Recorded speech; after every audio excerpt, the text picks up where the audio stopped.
questions. Question orale. The Honourable Leader of the Opposition. Lockdowns and mandates, we're seeing things change very quickly, and rightly so.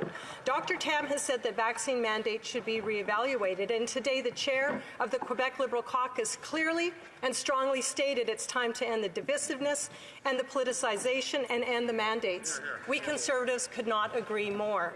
This cannot be a slow and dragged-out process simply because of the Prime Minister's ego, pride, or denial. Canadians are too tired. Canadians need hope. So will the Prime Minister follow the science, follow the evidence, and the restrictions and the mandates? The Right Honourable Prime Minister. Mr. Speaker, everyone is sick and tired of lockdowns, of the measures we have to do, of the sacrifices we've had to make.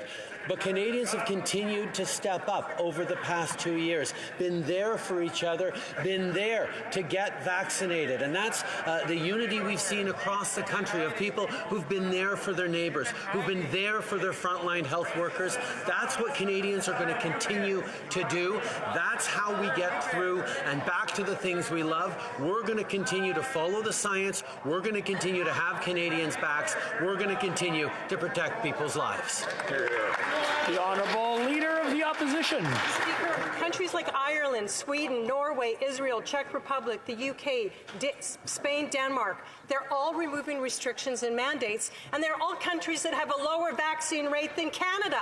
Here in Canada, though, we have a Prime Minister who refuses to lead and instead is being divisive.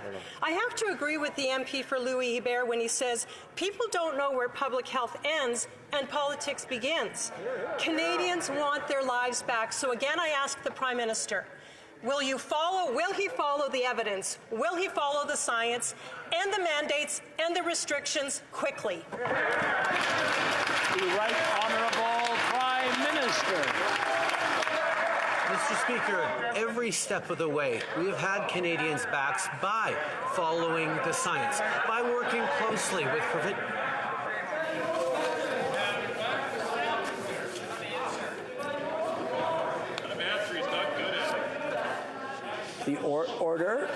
Order. Now, the Honourable Leader of the Opposition asked a question, and she's trying to hear, but she can't hear it above all the heckling and shouting that's going on. So I'm going to ask everyone to just keep it down so she can hear the answer coming from the Prime Minister, the Right Honourable Prime Minister. Mr. Speaker, from the beginning of this pandemic, we have followed science, we have had Canadians' backs, and we've actually seen a less severe impact on lives, on livelihoods, and our economy than many other countries, including the ones that the Leader of the Opposition named. We will continue to follow the science. We will continue to lean on each other as Canadians as we make it through this pandemic. We know that it's tiring, we know it's exhausting, but we also know that having each other's backs is the way through this pandemic.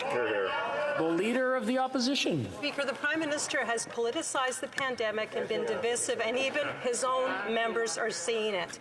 Now, countries around the world are opening up, and even here in Canada, provinces are opening up. They're following the science and the evidence, whether it's Dr. Henry in BC, Dr. Moore in Ontario. They all agree we have to learn to live with COVID. Conservatives believe that living with COVID means opening up and ending the mandates, and I believe there are some Liberals who believe the same thing. So will the Prime Minister follow the science and the lockdowns and let Canada once again be the true North, strong and free? The Right Honourable Prime Minister. Mr. Speaker, I'm extremely pleased to hear the Conservatives finally talking about following science, because that's something that they have fallen down on throughout this pandemic, whether it was not choosing to get vaccinated, whether it's continuing to debate over the effectiveness of public health measures. Fortunately, we've been working with provincial premiers right across the country to bring in the kinds of restrictions, the kinds of mandates that have saved Canadians' lives. Unfortunately, we see Conservatives continuing to both call an end to the protests from in here and support them out there. They need to be more responsible leaders to get through this and to play less politics. Honorable député de Mégantic. The honourable member for Mégantic.